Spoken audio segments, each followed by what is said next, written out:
Olá, caro aluno. Nessa aula eu quero falar sobre os maiores erros dos investidores. Antes de começar a etapa de analisar balanço, demonstrativo de resultado e fluxo de caixa, que são aulas bem técnicas, eu quero trazer esse vídeo aqui para comentar um pouquinho sobre erros que eu cometi na minha trajetória como investidor e trazer um pouco dessa experiência para vocês aqui nessa apresentação, para a gente poder falar sobre erros, né, que vocês não cometam. Então, no meio de dois conteúdos técnicos, né, que a gente falou bastante sobre eventos acionários, e agora vamos começar a entrar na parte de análise de balanço, eu quis colocar esse vídeo aqui um pouquinho para compartilhar com vocês aí, que não cometam esses mesmos erros, tá? Então vamos lá, o primeiro erro, e esse erro é muito clássico, é o famoso girar patrimônio, né? Por quê? Porque patrimônio você não gira, patrimônio você acumula, né? Então, eu trouxe aqui uma representação gráfica de um efeito do giro ao longo do tempo, 28 anos, né? Então, aplicação inicial de 40 mil, né, sem aporte adicionais. Então, vamos lá, ó. Para você entender a lógica, tá? O cara foi lá e colocou 40 mil no CDB de um ano, né, e fez 28 giros. Aí terminou com 276 mil. CDB de 2 anos, 14 giros. CDB de 3 anos, 10 giros. CDB de 4 anos, 7 giros. CDB de 5 anos, 6 giros. E o cara que colocou o dinheiro só no Tesouro IPCA 2045 e só fez a aplicação inicial, né? Ele não ficou girando o patrimônio. Ele terminou com um valor muito acima dos demais, tá? Então, porque o que é o giro do patrimônio? É você pegar o dinheiro. Eu vou tirar o dinheiro das ações e vou colocar em renda fixa. Eu vou tirar o dinheiro da renda fixa e vou colocar em ações. Eu vou vender fundos imobiliários e vou colocar só em ações. Eu vou vender só ações, eu só quero ter fundo imobiliário para poder ter renda passiva todo mês. Além de você cometer o erro da diversificação, você não está diversificando, você comete um erro primordial que é ficar girando patrimônio. Quando você gira patrimônio, você cria fricções financeiras ali no mercado, ou seja, você deixa uma taxinha aqui, um emolumento ali, né? E você não faz os juros compostos trabalharem a seu favor. Então, girar o patrimônio é um erro clássico de quem começa, principalmente porque não aguenta ver a cotação de uma empresa sendo deteriorada, e é muito comum você, sei lá, compra R$ 1.000 de uma ação, e esses R$ 1.000 em um mês viram R$ 700. Aí você se desespera e vende no prejuízo. Para quê? Para pegar esses R$ 700 e colocar em uma outra ação que você acha que vai subir. E não é esse o pensamento de sócio, né? Nós tínhamos a bolsa ali no patamar de 115 mil pontos e caiu para 62 mil pontos.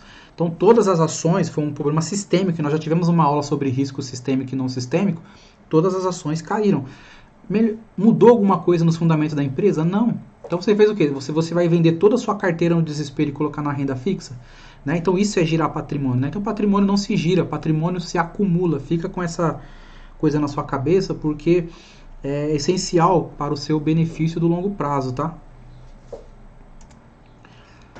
Um outro tipo de erro muito comum, e você que está começando agora vai cometer e não tem como, é olhar a cotação toda a hora. Então vou deixar um exemplo de um livro aqui, já outra dica de livro, hein, do Nassim Nicholas Taleb, o livro chamado Iludidos pelo Acaso, onde ele coloca aqui ele tem uma representação muito legal. Vamos lá, quando você olha a cotação a cada minuto, a bolsa está em alta em 50% do tempo e em queda 49% do tempo. Todo dia, 54 a 46, toda semana 59 a 41, todo trimestre 67 a 33 e todo ano, olha a diferença, se olhar uma vez por ano, alta 93%, queda 7%. Então se você não é um trade, o que é o trade? É comprar e vender no mesmo dia, ou um swing trade, comprar e vender semanas ou dias depois. Não faz o menor sentido você ficar olhando cotação toda hora. Então, é o dia do seu aporte? Ok, você pode olhar a cotação até para poder equilibrar a carteira, mas se não é o dia de você aportar, não adianta você ficar sofrendo, porque o nosso psicológico, o nosso viés cognitivo, ele não aguenta ver o vermelho ali, né? Então ele fica vendo aquele vermelho, aquelas ações caindo, o seu patrimônio derretendo, e você vai entrar no desespero e vai acabar fazendo burrada, vai acabar vendendo as ações ali no desespero. E hoje eu cometi muito esse erro no começo, né? Além de girar patrimônio, eu ficava olhando cotação toda hora. Então, eu recomendo para você que, principalmente no começo, até você ganhar uma maturidade de investimento, não baixe nenhum tipo de aplicativo para poder ficar enxergando cotação toda hora, tá? Porque isso vai mexer com o seu psicológico e você vai tomar decisões emocionais. E sempre que nós tomamos decisões emocionais nos investimentos, nós perdemos, tá? O terceiro erro é negligenciar os estudos. Então, não é o seu caso, porque se você está aqui fazendo o curso, é que você quer adquirir mais conhecimento, né? Mas só o curso aqui não basta, tá? Então, continue sempre se aperfeiçoando, né? Nós vamos ter aula bem técnica sobre balanço, sobre indicadores fundamentalistas, sobre valuation, e você pode continuar pesquisando, estudando. Não acha que já sabe de tudo. Eu, por exemplo, eu tenho formação na área, mas eu não acho que eu sei de tudo. Não é porque eu tenho um canal, que eu criei um curso sobre isso, sobre investimentos voltados ao longo prazo, que eu acho que eu sei de tudo. Muito pelo contrário. Uma boa forma de nós aprendermos cada vez mais é nós ensinarmos, né? Então, na pirâmide de ensinamento, a principal forma de aprender é você ensinar. Então, é isso que eu faço. E eu estou sempre lendo muito livros. Um dos conteúdos bônus aqui é exatamente indicações de livros sobre investimentos. Então é legal que você não vai ler todos, mas seleciona pelo menos uns 2, 3 para você ir lendo. Leia um por mês, um a cada semestre, enfim, mas nunca negligencia os seus estudos relacionados a investimentos, tá? Aqui saiu errado, tá? Desculpa, peço perdão. Aqui na verdade não era negligência. Aqui o quarto erro era se comparar, tá? Então você não tem que se comparar a ninguém. Você é você e a pessoa é a pessoa, tá? Então, muitas vezes a pessoa fala, mas aquele investidor bilionário investe dessa forma, né? Vou dar um exemplo, o próprio Luiz Barsi, o Warren Buffett, né? Eu me inspiro neles, mas eu não copio a estratégia deles, até porque eles investem há muitos anos, a estratégia que eles usavam na época era uma, hoje talvez eles usem outra. Então eu me inspiro nessas pessoas que chegaram lá, mas eu não copio a estratégia deles. E muito menos a estratégia do seu colega, né? O seu colega vai falar, olha, pô, você está fazendo buy and hold? Cara, não, esquece esse negócio aí, isso aí não dá futuro não, vem fazer trade comigo que é dinheiro fácil. Né? Você está se comparando ao cara. E às vezes esse cara vive de aparências, ele tem um carro melhor, tem uma casa melhor, mas não é dos investimentos isso aí. Quando você vai ver, o cara tá cheio de dívida, né? Então, você não precisa se comparar a ninguém. Inclusive nos investimentos é muito importante para você investir no longo prazo, se possível, você viva um patamar abaixo do que você teria capacidade, até para você ter um maior poder de aporte, né?